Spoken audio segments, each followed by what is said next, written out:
राहुल गांधी जी से अनुरोध करता हूं कि वे अपने विचार रखें।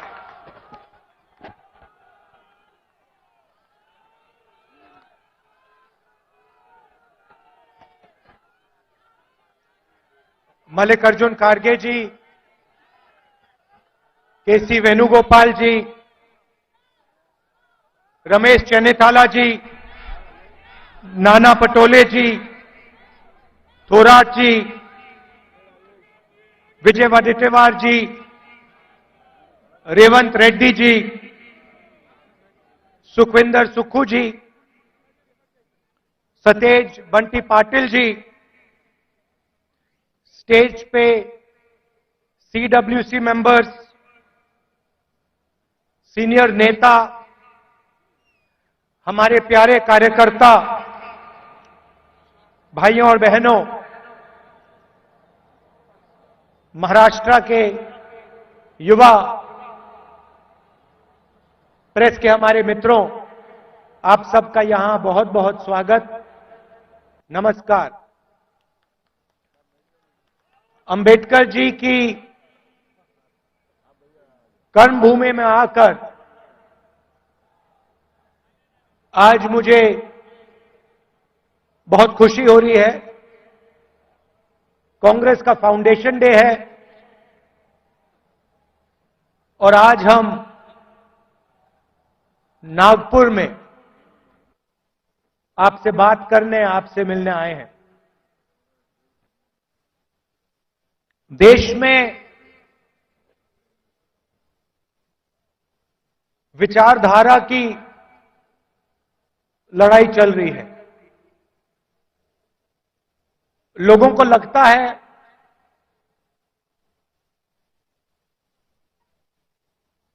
कि राजनीतिक लड़ाई है, सत्ता की लड़ाई है, वो है,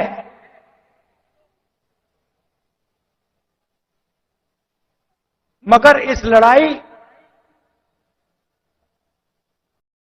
की नींव जो है वो विचारधारा की है और दो विचारधाराओं की लड़ाई हो रही है। बहुत सारी पार्टियां हैं,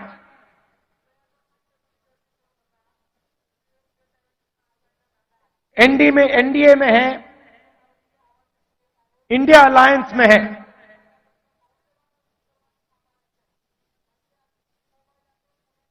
मगर लड़ाई दो विचारधाराओं के बीच में है।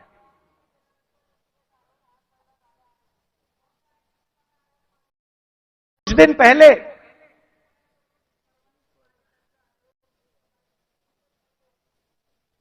एक बीजेपी का एमपी मुझे लोकसभा में मिला। बहुत सारे बीजेपी के एमपी पहले कांग्रेस पार्टी में हुआ करते थे, ये भी कांग्रेस पार्टी में था।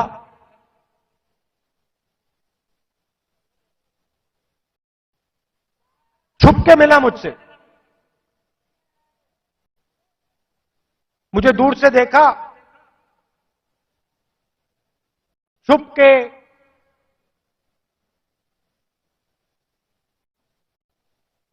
डर से कहता है, राहुल जी आपसे बात करनी है।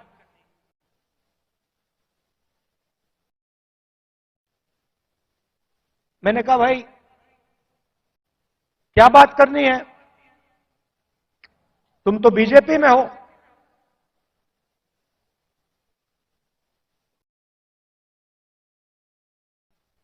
और फिर उसके चेहरे पे थोड़ी सी टेंशन दिख रही थी।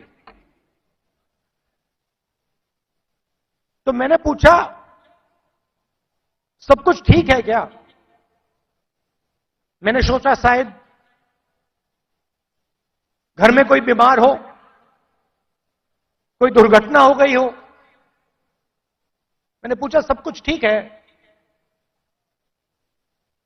कहता है नहीं।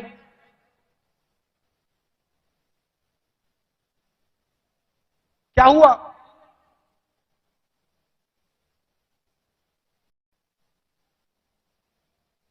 राहुल जी, बीजेपी में रहकर सहा नहीं जाता।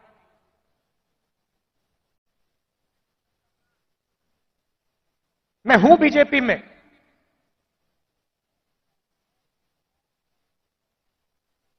मगर दिल मेरा कांग्रेस में है।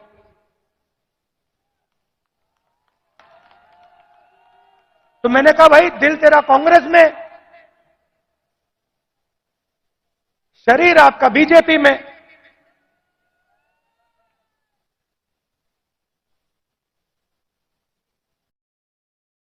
मतलब दिल शरीर को कांग्रेस में लाने से डर रहा है, यही हो सकता है।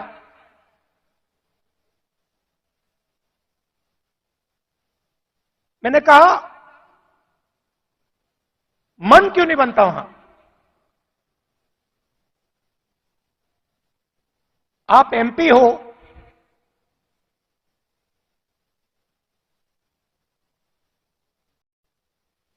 आप मुझे हिंट दे रहे हो, मन क्यों नहीं बनता?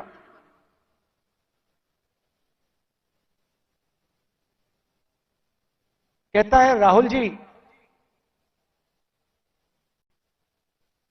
बीजेपी में गुलामी चलती है। जो ऊपर कहा जाता है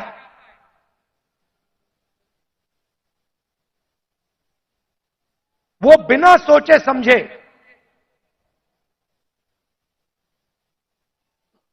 करना पड़ता है। हमारी कोई सुनता नहीं है। ऊपर से ऑर्डर आता है, मतलब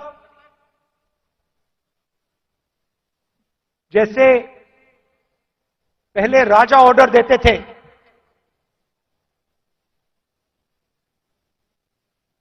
ऊपर से ऑर्डर आता है और उसका पालन करना पड़ता है, अच्छा लगे ना लगे, चॉइस नहीं होती। आपको याद होगा हमारे जो पीसीसी प्रेसिडेंट हैं पटोले जी, ये हैं, इन्होंने प्रधानमंत्री से एक सवाल पूछ लिया था।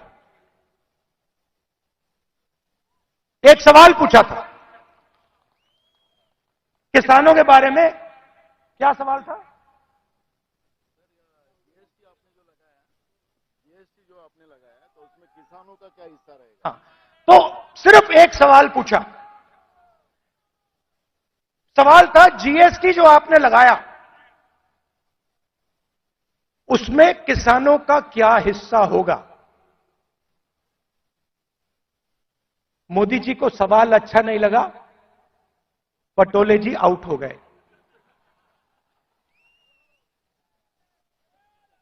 तो उनकी विचारधारा राजाओं की विचारधारा है, किसी की सुननी नहीं।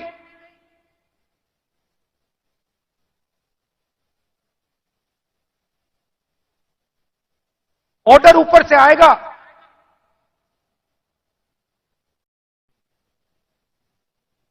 आपको ऑर्डर का पालन करना पड़ेगा।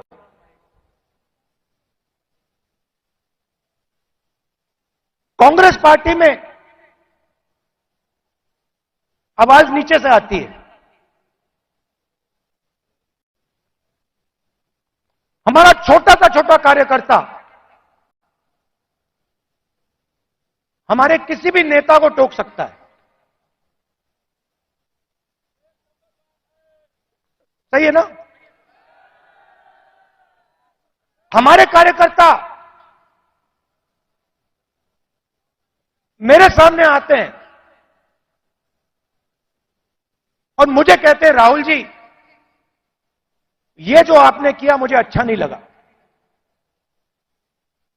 और फिर मैं उनको समझाता हूं कि देखिए मैंने ये इस कारण किया, और मैं उनकी सुनता हूं। उनकी जो आवाज है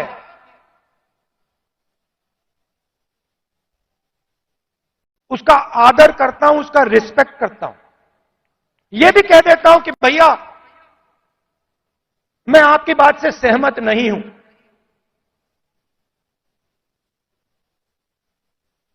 मगर उसकी आवाज सुनता हूं।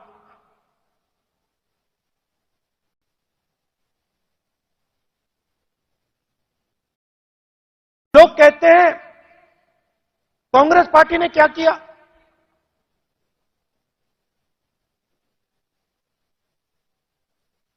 आजादी से पहले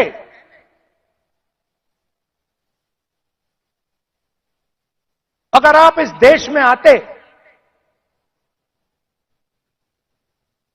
500-600 राजा थे, अंग्रेज थे, राजाओं का गन सलूट होता था,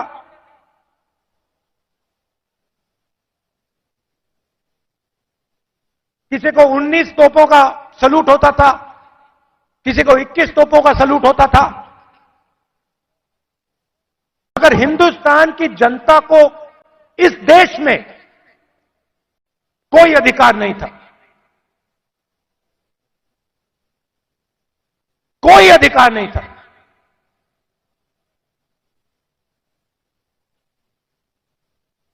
गरीब व्यक्ति की जमीन अगर राजा को अच्छी लगी, 1 सेकंड में उसको ले जा सकता था। ये सारे के सारे अधिकार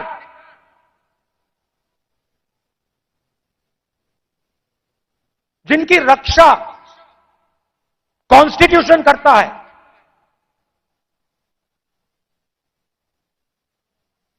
जो अंबेडकर जी ने, गांधी जी ने, नेहरू जी ने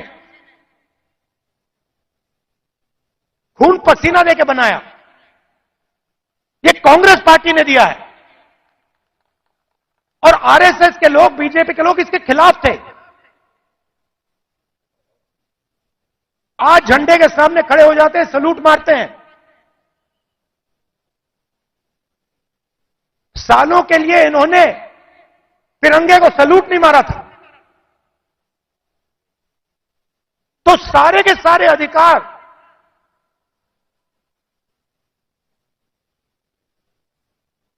कॉन्स्टिट्यूशन से मिलते हैं।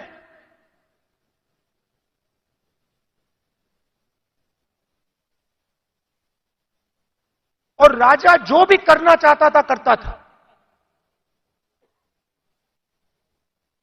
उसके लिए कोई कानून नहीं थे। यह काम कांग्रेस पार्टी ने किया, और यह हिंदुस्तान के इतिहास में, हजारों साल के इतिहास में पहली बार किया गया है।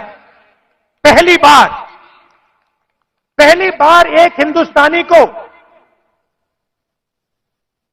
एक वोट दिया गया, चाहे वो दलित हो, आदिवासी हो, महिला हो, जनरल कास्ट का हो, तमिल हो, बंगाली हो, उत्तर प्रदेश का हो। हिंदुस्तान के हर नागरिक को कॉन्स्टिट्यूशन एक वोट देता है।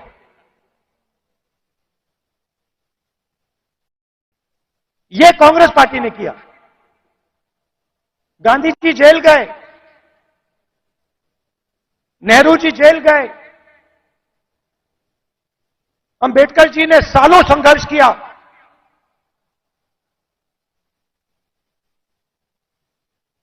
यह कांग्रेस पार्टी ने, अंबेडकर जी ने, सबने मिलकर दिया है। हमारी विचारधारा कहती है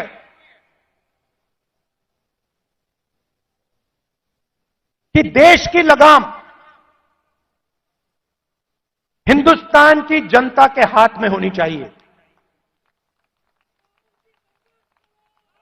और देश को जैसे पहले राजा चलाते थे,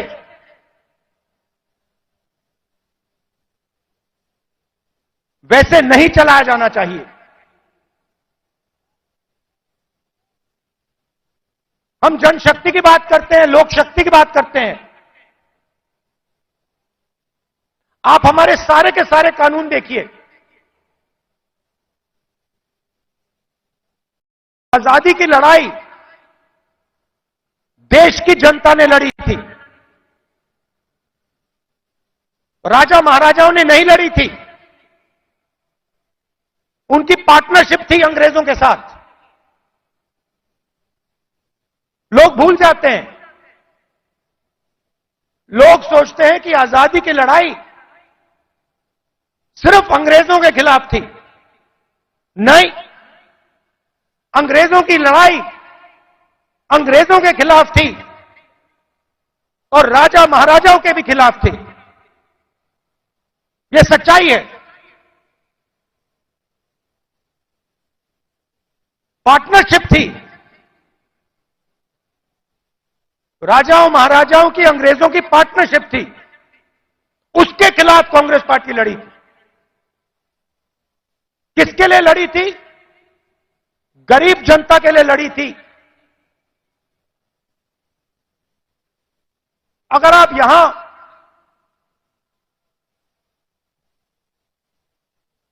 60-70 उससे पहले, इंडिपेंडेंस से पहले आप यहां आते, हिंदुस्तान की जनता के कोई अधिकार नहीं थे। महिलाओं के कोई अधिकार नहीं थे।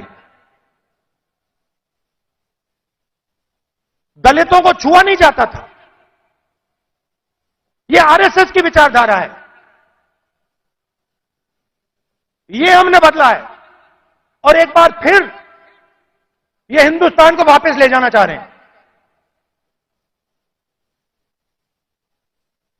जो आजादी से पहले था, वहां हिंदुस्तान को वापस लौटा रहे हैं। कॉन्स्टिट्यूशन से, आपके वोट से अलग अलग संस्थाएं बनती हैं। ये आपकी संस्थाएं हैं। चाहे सुप्रीम कोर्ट हो, इलेक्शन कमीशन हो,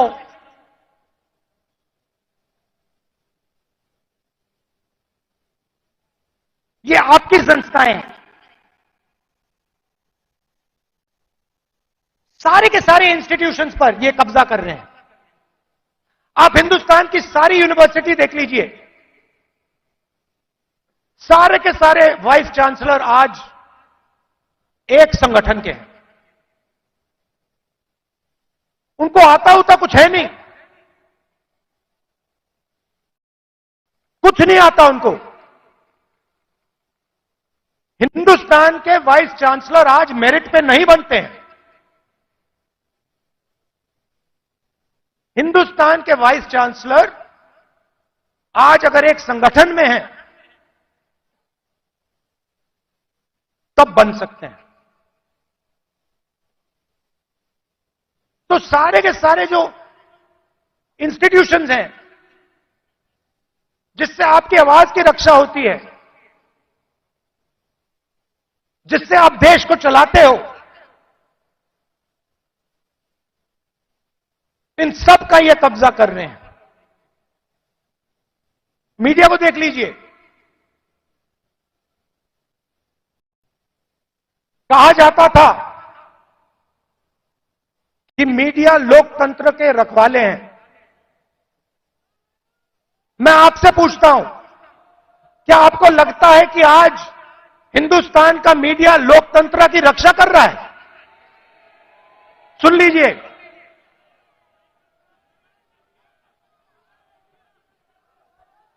आप इनसे पूछिए, ये आपको बताएंगे कि हमारे दिल में जो है हम नहीं बोल सकते। इनके दिल में क्या है? इनके दिल में वो है जो हिंदुस्तान की जनता के दिल में है, वो नहीं बोल सकते।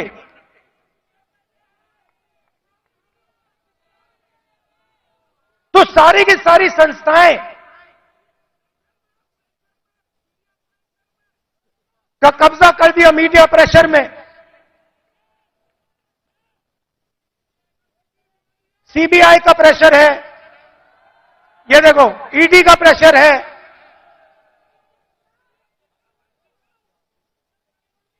तो लड़ाई इस बात की है, हम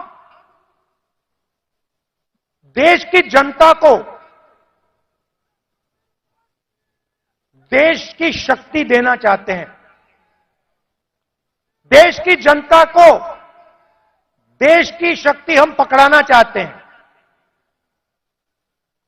लोग कहते हैं कि कांग्रेस पार्टी ने सफेद क्रांति की। हमने सफेद क्रांति में मदद की, मगर सफेद क्रांति को आनंद के महिलाओं ने शुरू की। सफेद क्रांति हिंदुस्तान की नारी शक्ति ने की। हरी क्रांति देश के किसानों ने की। किसानों की शक्ति ने हरी क्रांति की। आईटी रेवोल्यूशन देश के युवाओं ने किया। कांग्रेस पार्टी ने मदद की, कांग्रेस पार्टी ने विजन दिया, मगर आईटी रेवोल्यूशन हमारे युवाओं ने किया।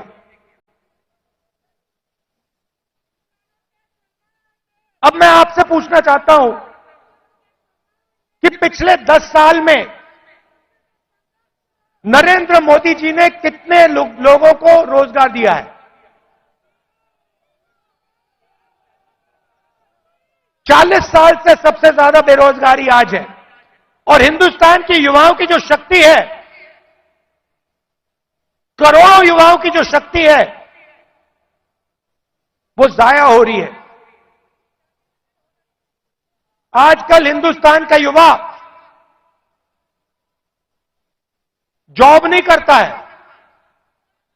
आजकल हिंदुस्तान का युवा 7-8 घंटे मोबाइल फोन पे कभी इंस्टाग्राम देखेगा, कभी फेसबुक देखेगा।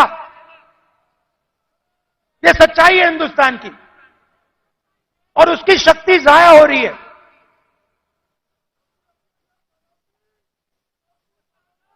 एक तरफ किसानों पर आक्रमण, युवाओं पर आक्रमण, और दूसरी तरफ हिंदुस्तान के 2-3 अरबपतियों को देश का पूरा धन दिया जा रहा है। यह सच्चाई है। भाइयों और बहनों सुनिए, कुछ दिन पहले मेरे पास कुछ युवा आए, मुझे कहते हैं राहुल जी, अग्निवीर योजना से पहले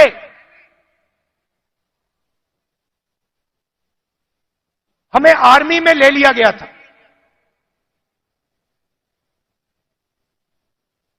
1,50,000 युवाओं को हिंदुस्तान की सेना ने और एयरफोर्स ने एक्सेप्ट कर लिया था। उन्होंने फिजिकल टेस्ट पास कर दिया और एक्सेप्टेंस उनको मिल गई। 1,50,000 युवा।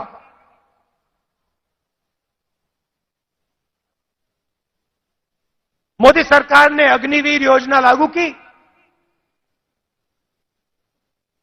और 1,50,000 युवाओं को उन्होंने आर्मी में, एयरफोर्स में नहीं आने दिया।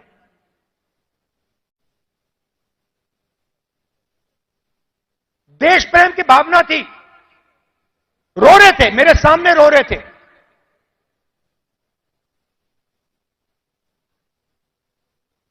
आंसू आ रहे थे, कह रहे थे सरकार ने हमारी जिंदगी बर्बाद कर दी है, जिंदगी खत्म कर दी, हमारा मजाक उड़ाया जाता है। गांव में हमें झूठे सैनिक कहा जाता है। इतनी भी इज्जत नहीं रखी। उनको अग्निवीर योजना में भी नहीं आने दिया।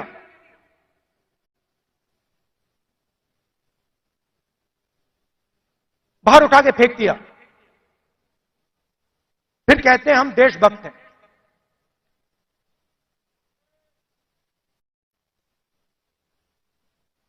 इससे देश का फायदा नहीं होने वाला।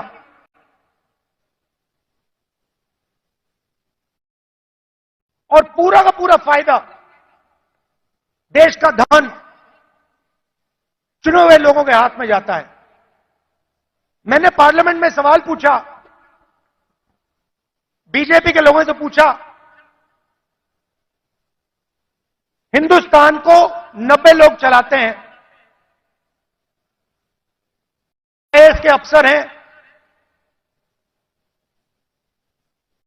पूरे बजट को बांटते हैं।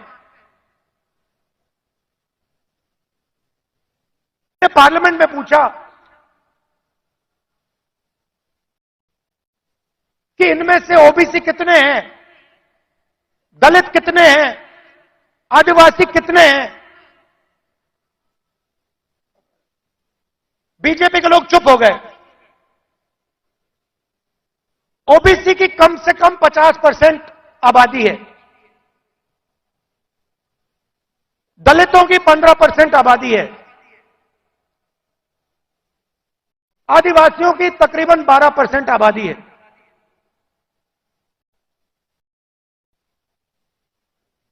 नब्बे अफसर में से 3 ओबीसी हैं।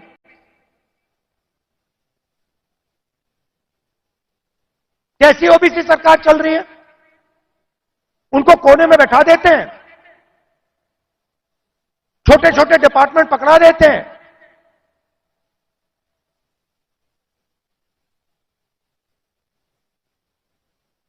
हिंदुस्तान की सबसे बड़ी कंपनी, 100-200 सबसे बड़ी कंपनी की लिस्ट निकालो, मुझे दिखा दो इनमें कौन सा ओबीसी है, कौन सा दलित है, कौन सा आदिवासी है। स्टेट की ब्यूरोक्रेसी में दिखा दो।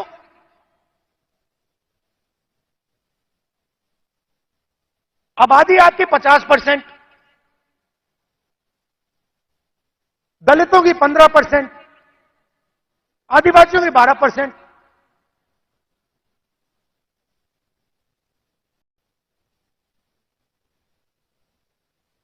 और भागीदारी आपकी कहीं भी नहीं।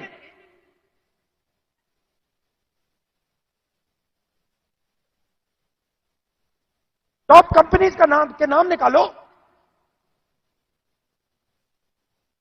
और मुझे दिखा दो इन कंपनियों में ओबीसी कहां बैठा हुआ है, दलित कहां बैठा है, आदिवासी कहां बैठा है।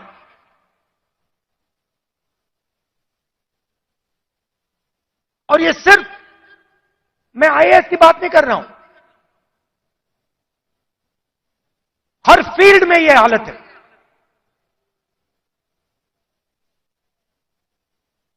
तो मैंने सवाल पूछा, मैंने कहा देखिए जाति जनगणना होनी चाहिए,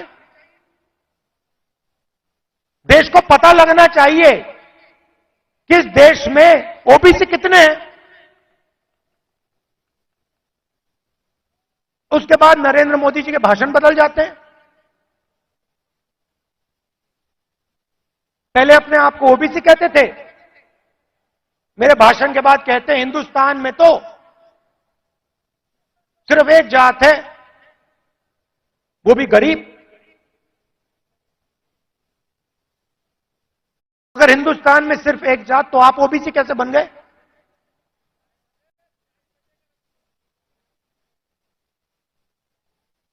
तो हमने निर्णय ले रखा है, जैसे ही हमारी सरकार आएगी, दिल्ली में आएगी, हम जाति जनगणना आपके लिए करके दिखा देंगे।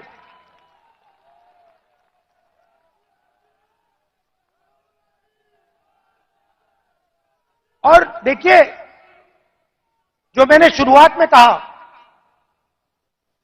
यह विचारधारा की लड़ाई है। करोड़ों लोगों को बीजेपी की सरकार ने गरीबी में फिर से धकेल दिया है। जो काम हमने भोजन के अधिकार से, मनरेगा की मदद से किया, वो सब खत्म कर दिया इन लोगों ने। और हमें दो हिंदुस्तान नहीं चाहिए। एक हिंदुस्तान अरबपतियों का, मीडिया वालों का, सेलफोन वालों का, सपने का, उसमें कोई सच्चाई नहीं है।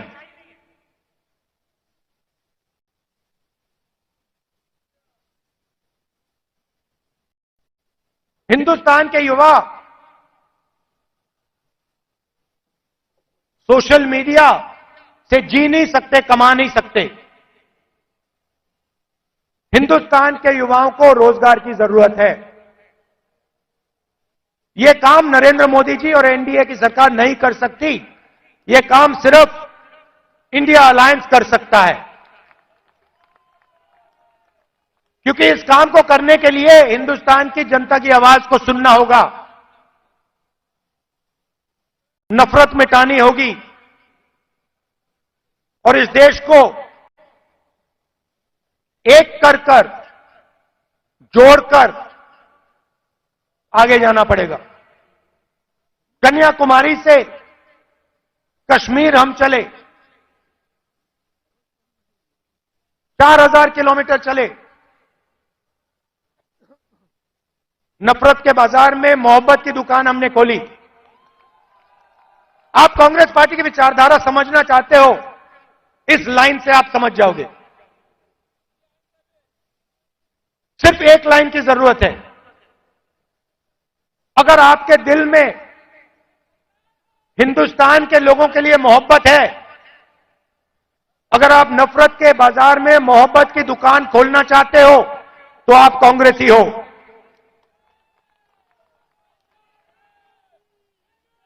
मैं कांग्रेस पार्टी के कार्यकर्ताओं से आखिरी बात बोलना चाहता हूं। देखिए, ये जो पार्टी है, और महाराष्ट्र के कार्यकर्ताओं से खासतौर से बोलना चाहता हूं, क्योंकि आप स्पेशल हो। मैं महाराष्ट्र में चला, मैं जब भारत जोड़ो यात्रा में चल रहा था,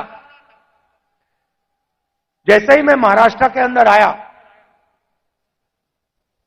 मैंने सोचा कि देखो, ये कांग्रेस की जमीन है, ये कांग्रेसियों की जमीन है। इस जमीन में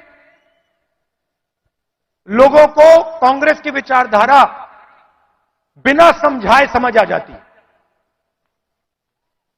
और अगर हमारी लड़ाई शुरू हुई तो महाराष्ट्र से हुई थी, इसलिए हम यहां नागपुर में आए हैं आपसे बात करने। तो आप बब्बर शेर हो, आपको किसी से नहीं डरना। आप नहीं डरते हो, आप बब्बर शेर हो, और आपकी विचारधारा की लड़ाई है, आपके दिल की लड़ाई है। और आप और हम मिलकर, आप और हम मिलकर महाराष्ट्र में और पूरे हिंदुस्तान में चुनाव जीतने जा रहे हैं। आप सबका दिल से बहुत बहुत धन्यवाद। नमस्कार, जय हिंद।